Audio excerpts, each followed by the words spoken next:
من همین شب ای ترکمنستان گرفتم. همه خیلی که خدا یگان مسلمان نشونته. کودک‌ها پیران سالا همه کس کونیش کردن، عذاب دادن، چای کردن.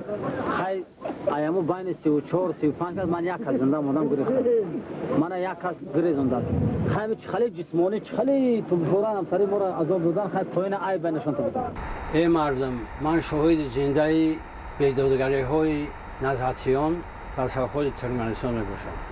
عذاب و شکنجه‌هایی که نزدیک‌ها به من دادن تا حاضر در بدن من هستند. تابستان سال 1990 بود. در راه ما را قماندان‌های نزدیک ما را گرفته به سرحد ترکمنستان بردند. در آنجا ما را در یک خانه مخصوص جا کردن، گفتن همینجا بیست. دو آدم دیگه در آمد، انا چی کشیدگی، نقاب کشیدگی در آمدن به درجه زدنم کردن که تمام بدنم معیب شد. و سرحد ترکمنستان بردن. در اونجا ما را در گفتن که در همه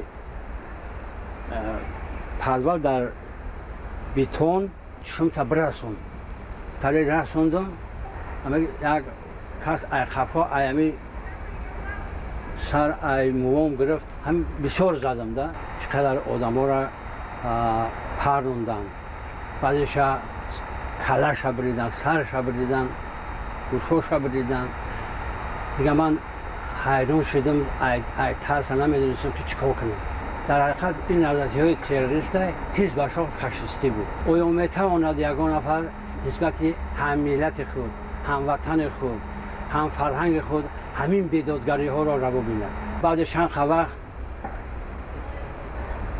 بعد که کی اومد؟ خدمشو اومد. من اول نفهمیدم که کیه. بعد اومد دستور ما برد شش گفته بچه مرا شناخته. گفتم تو خدمشوی؟ گفت ها. گفتم خیلی نما چیکار کنم که من را عمل کردم. گفت هیچ گپ نیست، من یک کاری میکنم تو را خلاص میکنم. من را گرفته پیش قماندان نظامی کلانش شو بود. گفت که همین آدم ماده لازمه، همین ماده لازمه، همین را ماده بتین. خدمشو ما را گرفت راست که خونه شو بود. پیاده و طرفی زماناس آمدن. با چشمان خودم دیدم که نظامی‌های کلبر 700-800 نفر آدم را گرفته به سرحد ترکمنستان بردن. همین 700-800 نفری که نظامی‌ها آنها را تمام سرحد ترکمنستان بردن، همش به قتل رساندند. که تا حاضر صاحبای آنها همین آدم‌ها را می‌کردند، اما افسوس که نیستند.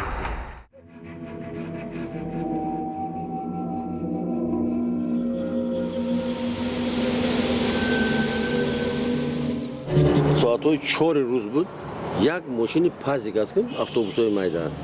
همون پوری زنکایی که هم تکستیل با کار میکنن همونها آوردن. دختر و زنکو. و افلاسیگری که اونجا بکردن همش باور کنید اگر حیوان نشل نمیکنه. حیوان همون قریب همه همونها به ناموس رسیدن.